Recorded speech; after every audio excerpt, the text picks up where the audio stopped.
నమస్కారం గురువు గారు. మనకొచ్చిన ఎన్నో కామెంట్స్‌లో ఒక వ్యూయర్ ఇలా అడుగుతున్నారు. వాళ్ళకు ఉత్తరం రోడ్డు ఉంది. ఆ ఉత్తరం రోడ్డు తర్వాత అటువైపు ఉత్తరంలోనే వాటర్ ట్యాంక్ ఉంది. మరి అలా ఉండొచ్చా అని అడుగుతున్నారు. వాటర్ ట్యాంక్ అంటే భూమి లోపల ఉందా లేకపోతే భూమి పైన ఉందా? Over tank. భూమి ఓవర్ హెడ్ ట్యాంక్ అండి. Over tank. అవును. వీళ్ళది ఉత్తరం ఫేసింగ్ ఇల్లు అంటే ఉత్తరంలో రోడ్డు అవును. ఉంది. ఉత్తరంలో రోడ్డు ఉన్నదాన్ని మనం ఉత్తరం ఫేసింగ్ ఇల్లు అంటాం. ఉత్తరం ఫేసింగ్. అంటే వీళ్ళ గుమ్మానికి ఎదురుగా గుమ్మంలో పడితే మాత్రం పడకూడదు అలా. గుమ్మంలో పడట్లేదు, కొంచెం వాయువ్యం వైపు ఉంది, ఇట్స్ ఓకే. లేదు ఈశాన్యం వైపు ఉంది, రోడ్డు బయట ఉంది కాబట్టి కొద్ది వరకు ఓకే, టోటల్గా ఓకే కాదనుకోండి. లేదు సంప్ ఉందనుకోండి భూమి కింద, పర్వాలేదు ఉండొచ్చు సబ్మర్జ్డ్ గా.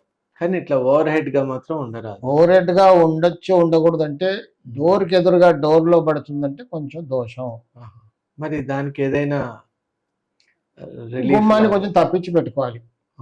మెయిన్ డోర్ ఉత్తర ఈశాన్యం, ఇప్పుడు ఉత్తరంలో ఉత్తర ఈశాన్యం ఉచ్చస్థానం, ఉత్తరం మధ్యస్థానం, ఉత్తర వాయువు నీచస్థానం.